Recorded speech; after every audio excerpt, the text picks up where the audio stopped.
Good evening, welcome. I'm John. I'm the event director at Literati Bookstore. We're pleased to welcome Kathryn Nicolai in support of the Nothing Much Happens book.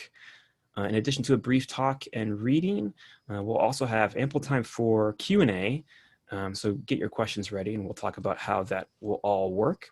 But a reminder again about our Zoom etiquette. We do ask that you keep your account's video off through the duration of the event. I think all of you are able to do that right now, so there's no problems there. But as some of you are still getting connected to your audio and hearing me, just a reminder that we just ask that you keep your video off through the duration of the event. I'm still admitting some folks who are joining us late here, so if you're able to just hear me now as well, I'll also put reminders of that in the chat. The chat is also closed for public chatting, but you want to keep the chat window open. I'll be appearing in there to drop links to purchase the book from Literati Bookstore. And you can use the chat to send me directly to me any questions you have for a Q&A at any time. In fact, even if you have questions right now, as I'm reading my introduction that you want to submit, please feel free to do that. Kathryn will answer as many questions as we have time to answer this evening. So any questions you might want to ask, feel free to send them directly to me right in the chat box. Otherwise, the chat is closed for public chatting. As well, you might want to have speaker view on. That's the ideal way to experience things. That way you'll just see who's speaking on your screen and not a big grid of names. But once again, we will have a Q&A, and if you have questions that you want to ask Kathryn about the book, about the podcast, please feel free to submit those questions to me directly in the chat, and I'll ask as many of them as we have time to ask. As another reminder, you can purchase Nothing Much Happens on our website. As I mentioned, I'll drop a link in the chat where you can do that. It's also the page that brought you here today. And if you're watching later on YouTube, there's a link to purchase the book from Literati Bookstore in the description below. It's available for curbside pickup if you live in Southeast Michigan. And additionally, we ship anywhere in the United States. Fortunately, we do not ship internationally right now, but we do ship anywhere in the United States. And you can also shop for more books at literatibookstore.com.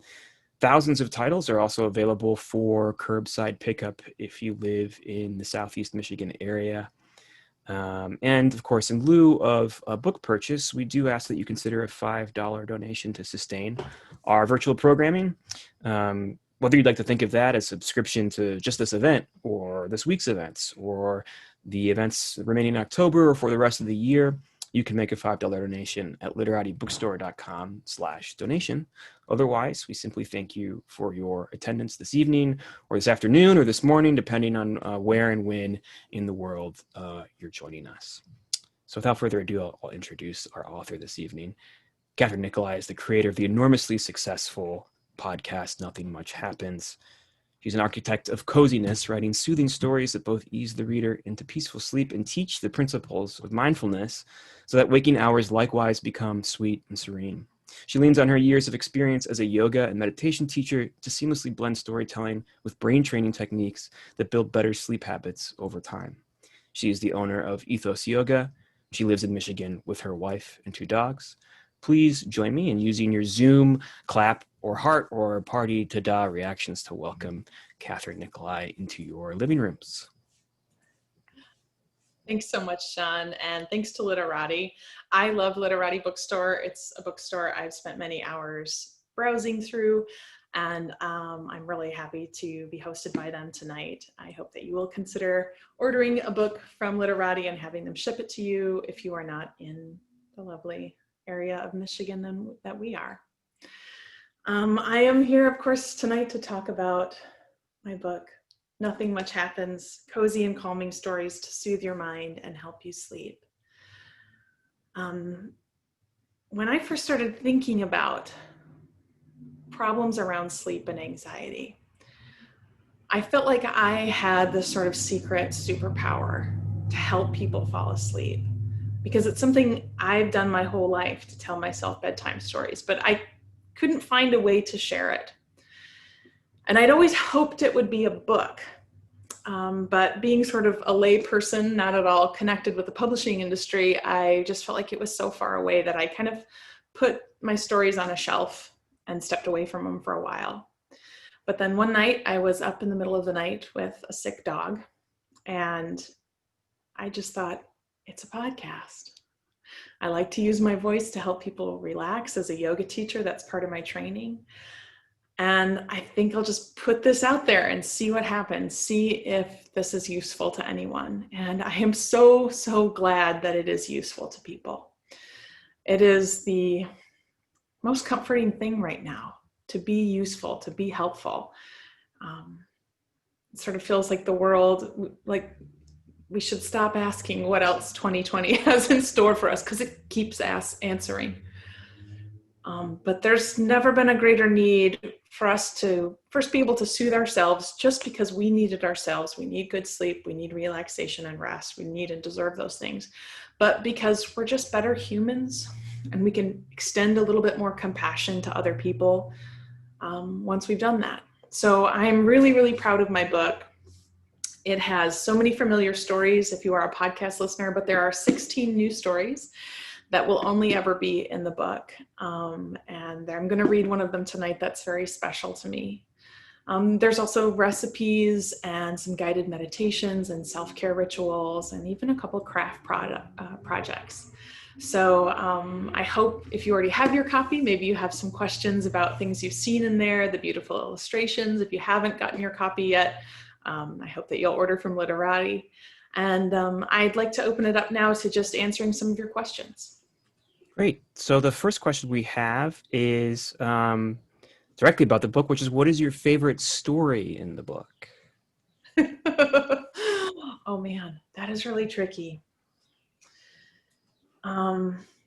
There's a story called On the Tool Bench, or On the Workbench, that I just really, really love. It's a story about mending broken things. And rather than throwing something out, finding a way to make it work again. That is not a skill I possess in any sense, but I enjoy it. And I'm quite impressed by other people who can find a way to get clockwork whirring again. And so that's a story that I really, really love. The story I'm going to read tonight it's a very close favorite. And then there's also a story called For the Love of Words, which of course, if you're a reader and a writer, you already have a love affair with words. And I got to write a whole story about interesting words. And that one I love very much. A question about the podcast. Would you ever consider doing a special podcast episode for mornings and waking up / getting ready? I think that's a great idea. And I've talked about that before with Bob Wittersheim, my audio engineer. And we've kind of joked about it maybe being called Slightly More Happens, because the whole goal would just be to sort of set you up in a calm way.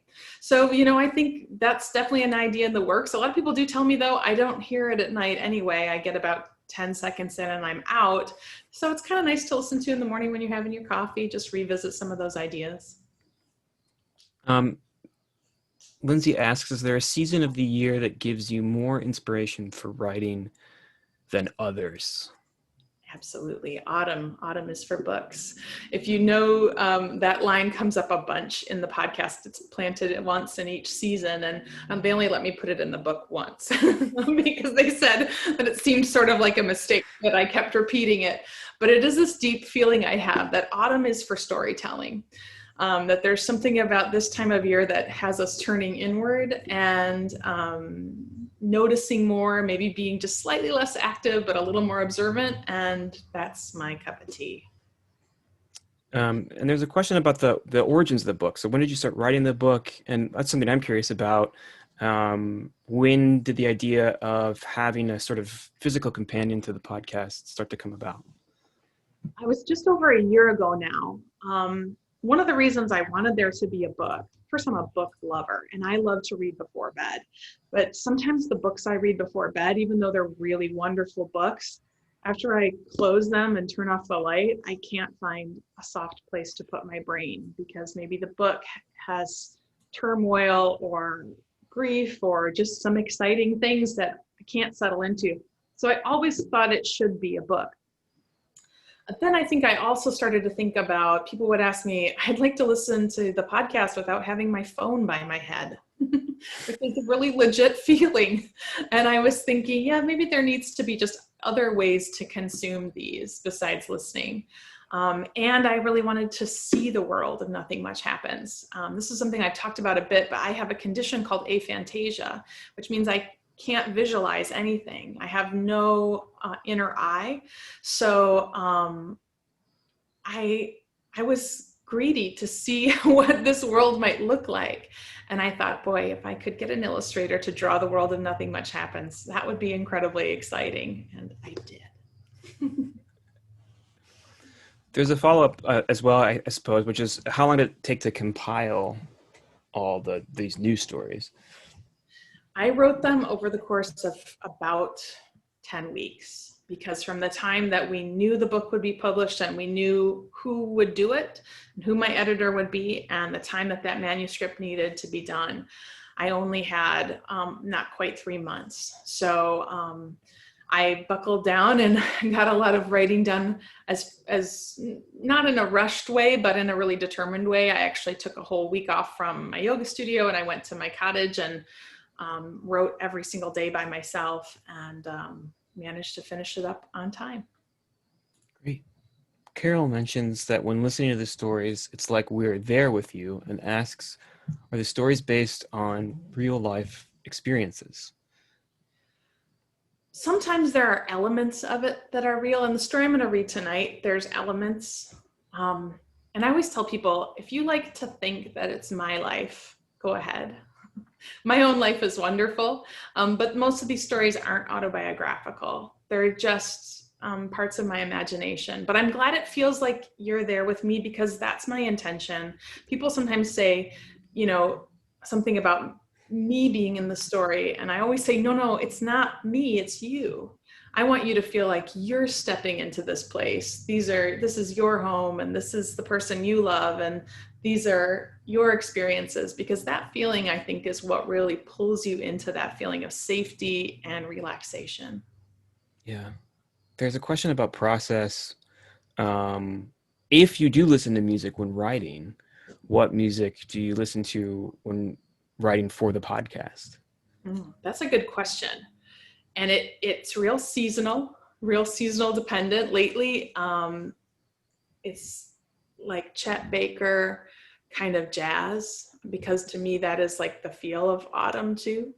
So that's usually how I kind of start sliding into that. And then as soon as the holiday season's stories get kicked in, I'm in the coffee shop back, when we could be in coffee shops with headphones on and listening to Christmas music in October as I'm writing, because I do find music helps create so much mood and memory. So I have sort of a favorite for each season.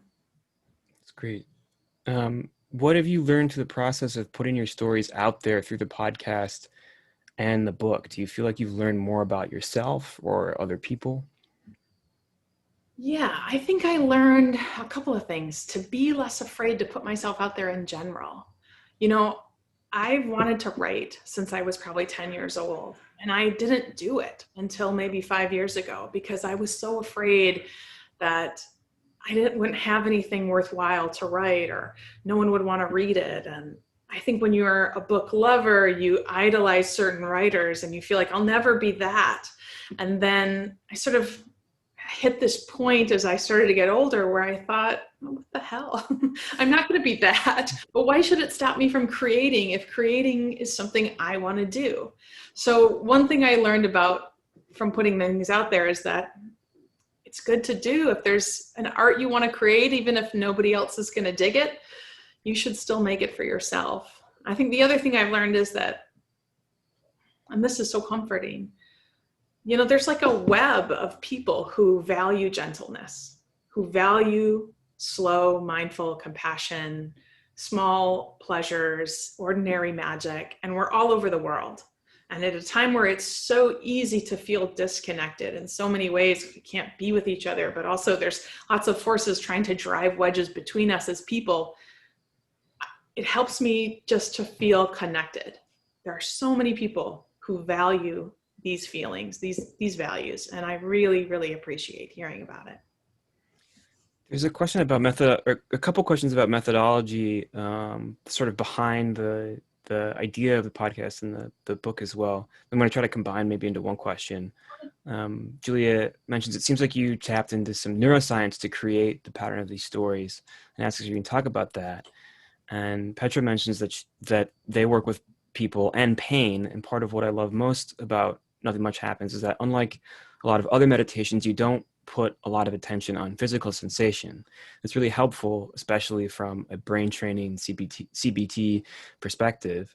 Was this a deliberate choice or just your style? I think this is mostly coming out of my work as a yoga teacher and recognizing how I could use sensory information to keep myself present and to keep myself calm. But I knew that that was true because that's my experience as a yoga student and also as a teacher.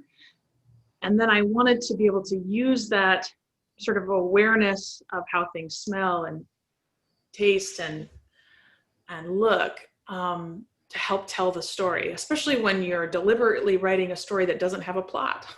You do need a lot of detail to lean into. So part of it was training that I had read a lot about how to use mindfulness in a therapeutic way.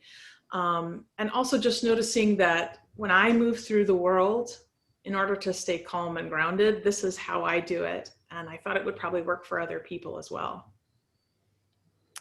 There's a question about places in Michigan that inspire you most in your stories, and also a question about the town map that appears, and the village of Nothing Much. Is it an actual town or just a fictional town inspired by the stories? It's absolutely a fictional town. Although, actually, when I first discussed the idea of the map with my literary agent, she was trying to wrap her head around like what kind of town was this? Because it has a museum and like an art gallery, but also it's small and it has this and it has that. And I said, maybe it's kind of like Ann Arbor. Have you ever been to Ann Arbor? Because she's like, they have, there's like a place where you can go and be in, this big giant building full of lilies and, but of course it's kind of magical, but I did kind of think of Ann Arbor in that way, which obviously is bigger than a town. But most of it's just comes from my imagination. Now, there are definitely places that inspire me in Michigan. I spent a lot of time on Harson's Island as a kid. In the St. Clair River, and there's a story called Opening Up the Cottage. And if you see the illustration of the cottage on that page, that's my cottage that I grew up on South Channel Drive on Harson's Island. And I'm also inspired definitely by the west side of the state and Lake Michigan. I'm born and raised in Flint. I think Michigan's just a really beautiful state with a lot of variety, and it inspires me to write a lot. There's a question about the illustrations as well. How did you find the illustrator? I'd been keeping sort of like a little Pinterest dream illustrator page for a while, and I often used illustrations to inspire me because, like I said, I don't have that capacity to my imagination. It's not visual. So, and I love illustrated art. It's probably my favorite thing to look at. So I had a list going of people I was following on Instagram and stuff, and then Penguin said, send us your favorites and we'll send you some of ours. And then we had a list of maybe 15 or 20, and we would cut it by 5 every couple days. And finally, and Leah Lepiver was my very first choice from the very beginning. And when we got to sort of that last day, they said, who's your top choice? And I said, it's Leah. And they said, oh, it's Leah for us too. And she's been fantastic. One thing I really loved about her art right away was that it was inclusive. You would see all different kinds of people in her artwork. I thought it looked beautiful and a little bit whimsical without looking childish. I didn't want the illustrations to come across like they might in a kid's book because they are bedtime stories for grownups. I'm going to transition to a couple of questions we have about podcast behind the scenes, if that sounds all right. Right ahead. The first question is, we love Bob. He does a great job. Can you tell us more about this mysterious person? I can. Bob is a great guy. I've known Bob for several years through a friend who worked at my yoga studio. And that night that I had the brainwave that it could be a podcast, I emailed him the very next morning at like 7 a.m. And I just said, we usually call him BW, B-dubs, what do you think about this idea? And he just said, come on in, let's get in the studio and let's talk about it and figure out how it's going to sound. And for that first season, I mean, he's also the kind of guy who I can send him something and say, can you get this back to me in like half an hour? And he does. He knows exactly how my show needs to sound. I think he has a feeling of ownership over it, which he deserves. I trust him. He's just a great guy. And he and I just recorded the audiobook together, which is available from Audible right now. When Penguin asked me, where would you like to record? I was like, there's no one I would do this without. No one I wouldn't do this with. It's got to be Bob. So we just finished that. He's great. He's as cool as you think. And then there's a question, what was the hardest part about starting the podcast in general?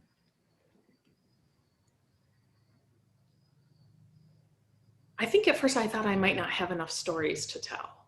The more I write, the more I realize I have so many left to tell. But at the beginning, I wasn't sure if each story would need to, like the very first story finishes with the person falling asleep. And I thought, is that how every story needs to go? that limits me a bit. I'm not sure how, and then but I've always just trusted my instinct. When it came to knowing I needed to read the story twice, that was an instinctive decision. When I found the right pace for my voice, that was instinctive. So mostly it was just sort of putting myself out there, stepping into the unknown. But luckily I had Bob. He did all the technical stuff. That's great. There are a couple questions or remarks about a shift in your vocal delivery throughout the podcast, which people like, but they want to know what inspired it. And I guess that leads me to maybe a broader question to sort of synthesize the questions we're receiving about that, which is, how do you make changes in the podcast? I think as a podcast listener, you come to podcasts for some sort of reliability, but you also watch them evolve in interesting ways. So I'm just wondering too, what that process has been like for you as you tweak things. It's all been organic. I never made a decision like, I think I'm going to change things like this or like that. It just sort of developed as I went. I think I felt more and more relaxed doing it. And that converted to me sounding a little bit different. And so I think you can hear the difference between the first season and the second season. I was just a lot more comfortable, and that translated into me talking a little bit lower, talking a little bit slower. And now that feels like a really settled into range for me to deliver the podcast into. You're right, there is so much consistency in the way that the podcast gets delivered, and people do lean on that it is kind of tricky to change things up. I think if we ever just took one deep breath together instead of two before the podcast story started, people would wonder what had happened if they didn't hear me say, good, after that second breath. But that's okay. I feel like I can deliver that consistency. It feels totally normal to me. So no big changes on the horizon. Going back a bit to writing process, maybe both for the podcast and for the book itself, there's a question, of course now I'm scrolling to try to find it, about does your aphantasia shape your writings, and how do you visualize your stories around it, or can you? I can't visualize anything, so there's no visual element to my imagination, but that doesn't mean that my imagination isn't big and expansive. It's just sort of, I think of it sort of like thinking through the ideas, even though I can't see any of it. So I think that aphantasia has actually been sort of a gift to me in this way, that I have a real strong connection to audio, both like audio books, the way things sound and the way my own voice sounds. I remember the very first audiobook that my dad ever checked out from the library for me, and that he had to check it out every 2 weeks for 6 months because I wouldn't stop listening to it, because I had such a strong connection to having someone read this story to me. And I think that even as a kid influenced me to find like a cadence and a rhythm to storytelling that was a lot easier for me to drop into on an audio level than it was just reading it. Also just slightly dyslexic, and sometimes reading itself can be a little bit tricky. So most of my books come to me in audio form. Do you keep notes on things someone writes in that you see to include in future stories? I do. I have a lot of those. Sometimes it's just really small. Like the story that just came out this week, The Leaf House.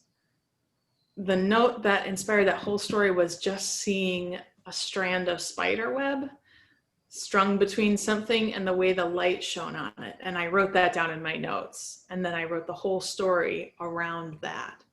So, digging into little details, that's what really gets me excited. And then there's this maybe a natural follow-up to that. That was the question that's here in the hopper, which is, who are your favorite writers or writers that have inspired you as you've grown the podcast and now have this book? I feel like the mother of all of this has got to be Mary Oliver, the poet Mary Oliver, because I read so much of her stuff, and she has such a beautiful, down-to-earth way of talking about being in the natural world and practicing mindfulness. I even sort of mention it in the acknowledgments in the back. Let me see how I said that. Thank you to Mary Oliver for all of her words, her poetry, and her instructions for living. When I heard her say, "Pay attention, be astonished, tell about it," I felt like I had found my vocation. So I have a great love for work like that. I also love sort of writers that sort of write on the edge of magical or mysterious kind of storytelling. I really loved Erin Morgenstern's Night Circus. I love Neil Gaiman. I remember hearing the Graveyard Book and being like 5 minutes into the audiobook and already messaging like 10 people to say, if you haven't downloaded this, you need it right now. But it's that sort of interpersonal experiences, but on the outside, there's this bubble of magic, like The Magicians, Lev Grossman. That's an all-time favorite for me too. Yeah, there's something too about Mary Oliver that we're going to lead into another question we have here, that for friends of mine who are poets and for friends of mine who are not poets but love Mary Oliver, is this ability to thread this needle of being accessible but not sacrificing the power of the poetic form in so doing. So pleases people who like the nuts and bolts of poetic chops, but at the same time has this broad appeal, which is always sometimes a tricky thing to talk about, because I think it's personally sort of not generative to talk about like broad as being like somehow weakening the form or style of the writing or whatever. But for the podcast, there's a question here. Could you talk about how you try to make the stories relatable to the most people, since you said that you want people to imagine that it's them having the experience? So how are you writing into sort of like us as a royal we, keeping the kind of precision and uniqueness that's made your work so successful, but also making it, wide enough that we can sort of imagine ourselves in these situations? It is kind of a fine line, and sometimes I sort of treat myself to write just for myself for a while. It's a very low pressure feeling when I write. Sometimes I'll be fiddling away with the sentence for a while and playing with this word and and then I'll just remind myself, they're all asleep, darling. They've been asleep for 5 minutes. Relax. And I'll really just write for myself. And I think sometimes there are a couple of places I noticed when I was reading the audiobook where, boy, I lean into something that is just absolutely for me for a minute. So I think sometimes, there are those moments where BW would say, you've earned it, go ahead, where I just write for myself. But I think that because there are so many experiences that connect us. That, John, you and I were just talking before the Zoom began about that feeling of looking into someone's house that you don't know, and when the lights are on, feeling kind of glad that they're home. And even if when you don't know them. And I think that's probably something a lot of people do, but we might not say so. And I think I was saying that I felt a little strange admitting that part of the reason I enjoy walks is like getting glimpses of strangers, but in this very comforting way. Yeah. So I think that that maybe is what I've lucked into, or a talent I've somehow happened upon, is that there are these commonalities that we may not be discussing, but when I can write them into a story, hopefully they do feel recognizable to people, that they've been in that moment too, and they probably would have felt the same way. That's great. Thank you for that. There's a question I'm trying to relocate here about have your dogs made it into any of your stories in particular? Yes, and I have to pick up Portia because I promised everybody that she'd be here tonight. She's just been gently grunting beside me all night. And and in the introduction and in the book it says with her wife and 2 dogs, and now we have 3. But my dogs are definitely in the stories. There's a new story in the book called Outside. It might just be called Outside at Night with My Dog. And that was inspired by my beagle who passed away a couple years ago. And there's the Dog Days of Summer, which is definitely, there's a part about that about how the dog wakes up happy every single day. And that is for sure Portia. Every single day, as soon as we go outside and then we come back in, she's like bolts down the hallway and into the kitchen. She knows she's going to get her treat, and she just has this natural buoyancy. So the dogs definitely get in there a lot. Great. There's a couple questions here too about what you like to do in your free time, perhaps outside of your writing process, your podcast, your yoga studio, and maybe selfishly, I can sort of hijack this question into being also a process question about, what in your outside activities. I think there is another question here in the chat too about what how your activities you enjoy inspire the stories in the podcast and in the book. Yeah. I think of it as research and development, to get out into the woods a couple times a week. I love to hike and walk and run. I live quite close to Cranbrook, which is this beautiful, expansive campus, and has these wonderful trails and also sculptures and lots of art. And I am there probably 2, 3, 4 times a week to walk or to run. Of course, I practice yoga because I find turning inward quite useful. So I think those are my big passions. Also just reading. I feel like as a writer, you have to read a lot, which works out great because that's what I love to do. I love to listen to other audiobooks and get dug into those kind of things. So mostly my pursuits are kind of simple and probably the kind that most people like to. I love to cook. I love to listen to music. I'm pretty much a homebody. So besides being out in the woods, I'm usually home with my wife and my dogs. That's great.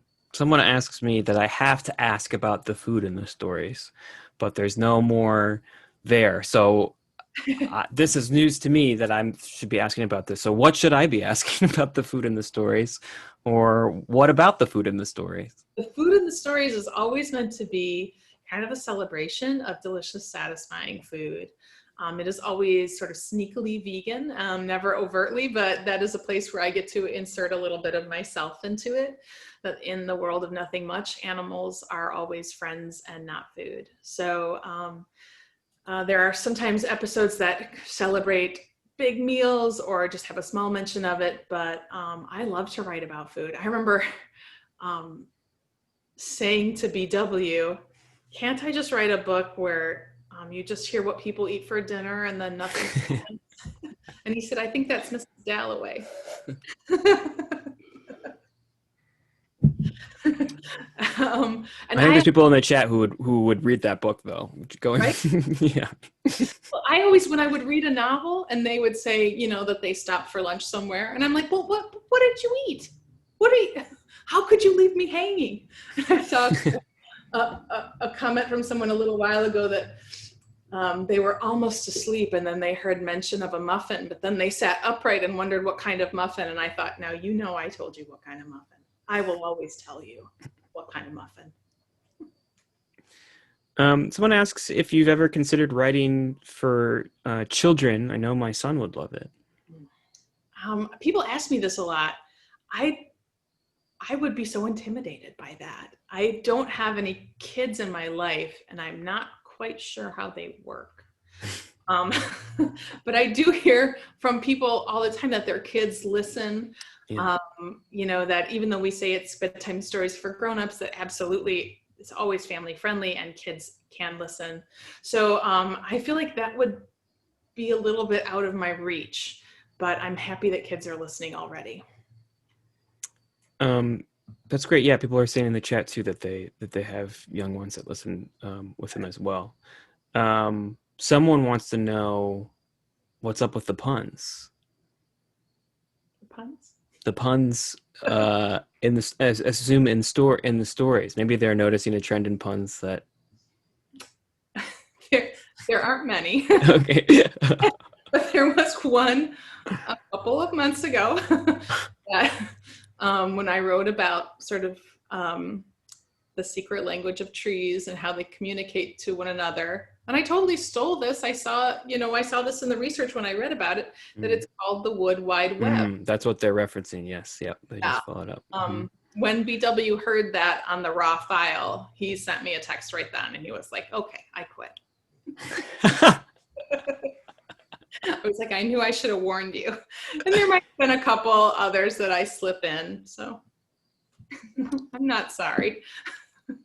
This is a question that I have. This is not in the chat. So I'm sorry also if this is a question that you've received a lot. But I'm wondering if people, in listening to the podcast, have ever remarked that there's something that wakes them back up, like a detail or something that, I know this is probably antithetical to the idea of the podcast, but I'm curious if there's ever things you mentioned you're able to relax in the process of writing because you know that at a certain point the idea is that the listener will be asleep and you can sort of be yourself. But I'm wondering if there's ever details that like sort of alert someone, maybe not in a bad way, but just in a positive way. Sometimes people will tell me that they thought of something right before they fell asleep that I still got them, but and they still fell asleep, but something flagged them. And it's usually around food that they'll wonder, you know, especially because, you know, if they might wonder if I have a recipe for something. I did an episode right as lockdown started, and I had written it like 2 months before. So I feel slightly like I must have had a little bit of a prophecy, but it was called All Day at Home. And I talk about pasta con lenticchie, which in the story I kind of called thimble soup. And a lot of people told me that they still fell asleep, but they remembered when they woke up that they wanted a recipe for thimble soup. And it's on my Instagram. Someone writes too that there's one point that I always wake up during the episode about finding a Christmas tree when she goes inside to get the coffee order. Yeah, I think there's an idea for the next book fair or another book fair of the Nothing Much Happens vegan recipe cookbook. Yeah. With stories. Writing recipes is hard. I did not know how hard it is. It is way harder than writing fiction or anything else. You know, and my editors were so patient with me, but I was, you know, I'd just be like, mustard. And they'd be like, you need to say how much. And I'd be like, people can put mustard on bread. They know how, and they're like, oh, you need to say how much. And there's a recipe in the book right at the beginning that happens in a spice shop. And I really wanted there to be a chai recipe to go with it. And I worked on that recipe, and it's simple. Chai. Wow. You know, it's not a complicated display. And it didn't make it into the book. I gave up. Maybe we have time for a couple more questions, and then we should let you read a story. There's a question: do your stories exist in a world with a pandemic, or do they ignore it? And that inspires in me sort of a similar question of, you know, what about this time might inspire your future episodes or other stories that you write? That was really on my mind, especially in the first couple months of the pandemic. And I asked a lot on my social media channels, what do y'all need to hear right now? Will it make you anxious to hear about people interacting, or will it maybe feel comforting to remember that that's a thing that eventually will happen more again? And most people said a little bit of both. Mm-hmm. So I think I kind of go back and forth between writing stories where people are quite safely tucked in Mm-hmm. away from other people, and then stories where, normal life is kind of proceeding without having to think about it too much. The next question that we have here, and I think is also sort of our favorite question at the bookstore, is what are you reading right now, or what are you enjoying? And of course, I also know that I have a big stack by my bedside table here of books that are collecting dust, and I'm just not reading them, and I'm watching Raised by Wolves, and I'm doing other things that are less probably healthy than reading. But if you have books, or if you have other sort of media recommendations, we always like to ask for folks. Yeah. Um, I'm I'm listening to a couple of books right now, some that I listen to every fall. I have a couple of books that I save up to listen to in the autumn. And The Night Circus is one of them. I wait for October. I just re-listened to Circe by Madeline Miller, Mm-hmm. which was it's just absolutely beautiful. And then I just listened to a couple of the Enola Holmes books because I watched the Netflix of the Enola Holmes movie, and my family told me, "Oh, there's a bunch of books," which was the exciting part. And I'm reading Practical Magic right now by Alice Hoffman because she has a new book out that I kept seeing, and I've never read any of her books. And then that's listening, and then on my bedside table, I just downloaded it. I'm gonna remember the name. It's a crazy story about a heist at the Natural History Museum, and about the history of people sort of using feathers and Darwinism. I mean, it's like a really interesting history of like naturalism through the birds of paradise and feathers. And I'm sorry that that's not a very useful description because I have no idea what the title is. Oh, you're making me use these really very atrophied bookseller muscles where I used to get these questions all the time and I have to come up with the book, and I haven't had this happen to me in a long 6 months, so I'm struggling. But yeah, I'm sorry I can't help you out there. Well, someone also wants to know what would be a good Mary Oliver book to start on for newbies, they ask. Gosh, I mean, I don't remember titles of books, but I tend to just have ones that I flip through. There's got to be probably an anthology that... I was about to say, selfishly, if you go to literatibookstore.com and search for Mary Oliver, there was a recent compendium or selected, or I think it might just be like everything, which might be a big place to start, but there's probably also a selected that's recent as well. That's always a good place to start. Get the big one. Get the big one. Someone's asking if the book is The Feather Thief by Kirk Wallace Johnson. That sounds like it. Okay, great. Thank you. Thank you, hive mind of viewers. We should let you read in the last 5 or 10 minutes we have here. Someone did ask if they could see a thumb through of the book, or maybe just get a sense of the illustrations and things before you do. Yeah, let me find a couple of... I don't know if you can see too well, but there's that little glass greenhouse where all the lilies are, or orchids rather. Let me find like a full page. This is at the summer fair. And if you're familiar with that story and you remember hearing about the 4 women who must be sisters, and how good it is to be able to turn to an aunt to get your shoe tied as quickly as you could turn to your mother, and how you won't know how important that is till you're a grown up. Those are the four sisters. There's sort of some recipes. There's the mashed chickpea sandwich from Spring at the Allotment. A lot of people asked that. And, oh, this is a good one. In the Bakery is a favorite of so many people. That's so beautiful. All these illustrations, they just kind of feel like you could just step right into them. Well, thank you. So I think we'll close out the evening with the reading, and I want to thank everybody for your really lovely questions and for being here with us tonight. And just another reminder that you can purchase Nothing Much Happens from Literati Bookstore. I'm putting the link in the chat right now. Nope, that's something longer. I'll put the link in the chat while Kathryn's reading, but take it away, Kathryn. Thank you. Thank you. This is called the Asparagus Patch, and it was inspired a bit by my grandfather, who's 97 and still with us. He's not quite exactly the grandfather in the story, but he inspired it. The spring air was warm and sweet this morning as I drove through the hilly, bare farmlands outside of town.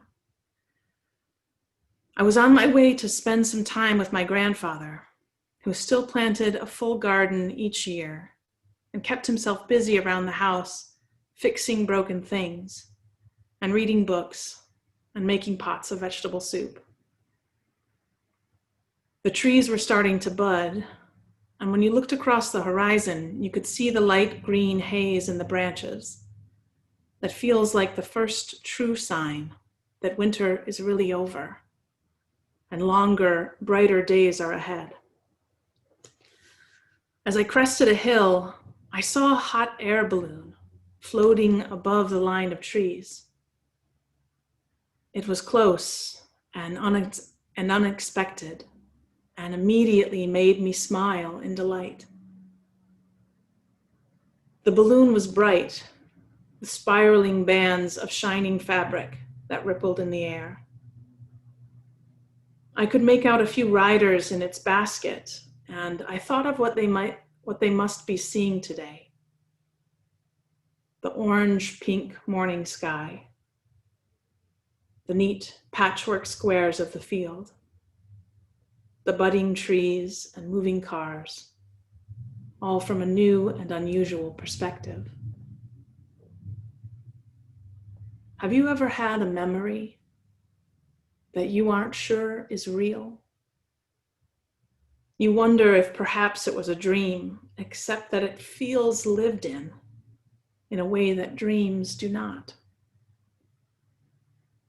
As I watched that balloon rising in the sky in front of me, I was visited by a memory so strong and clear that it seemed to me it must have been real. I'd been sitting on a cliff, on a high hill or mountain, and the air around me was full of hot air balloons. Some were close and clear and vibrant, and others were tiny spots in the distance. There were a dozen or maybe more, and I just sat and watched them moving through the open air.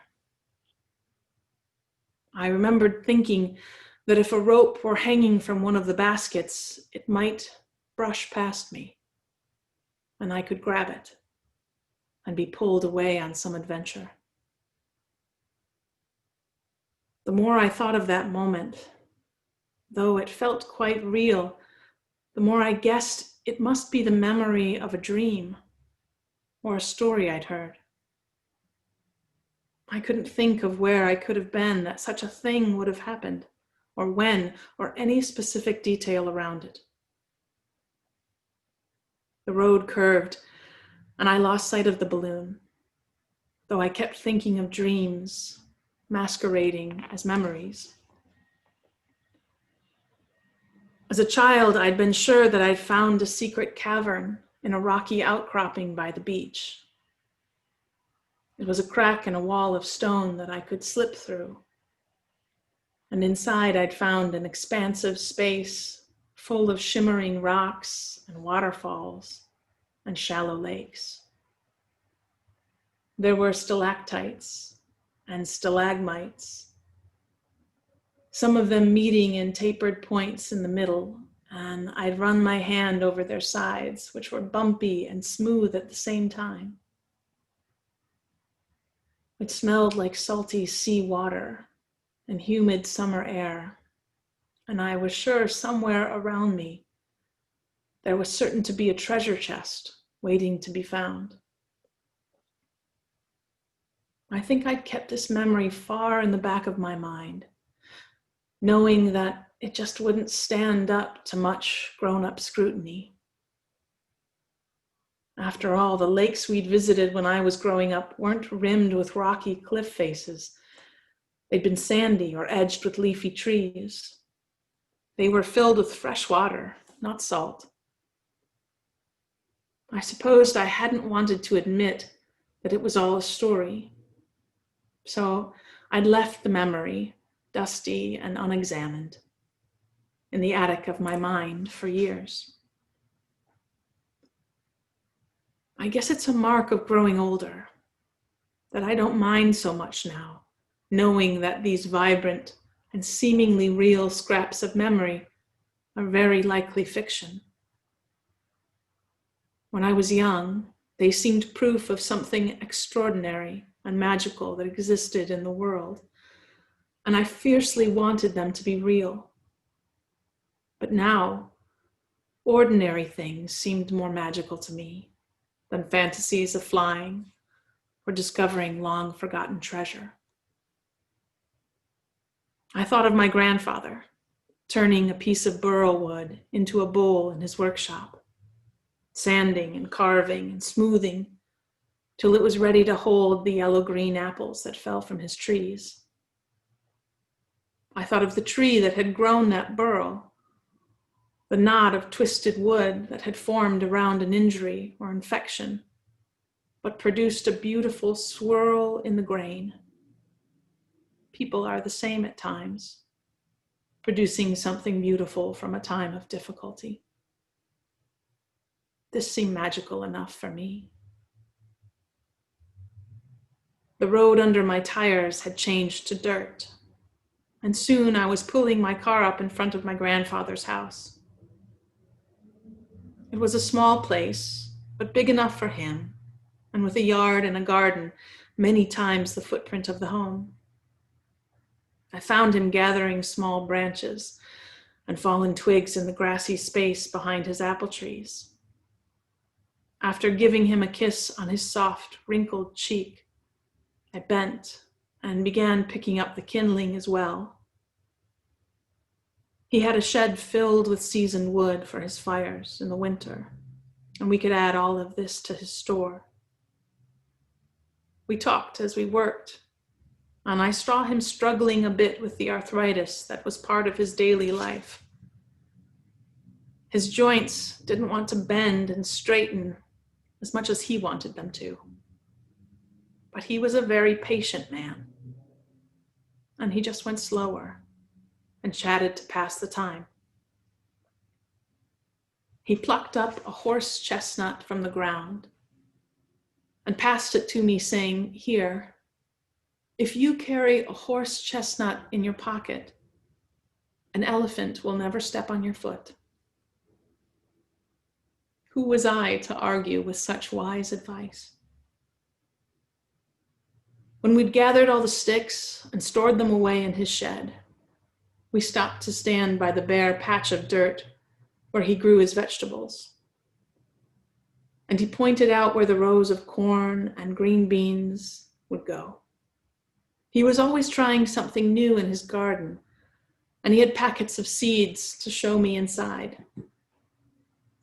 I brought some bagels from the bakery for our mid-morning snack, and we turned toward the house to go in. He stopped and pointed to a wide trench of dirt with a few green crowns poking through. It was a new asparagus patch, his old one having finally given out the year before. Well done, I told him. When can you harvest? Oh, in about 3 years, he said, and gave me a wink.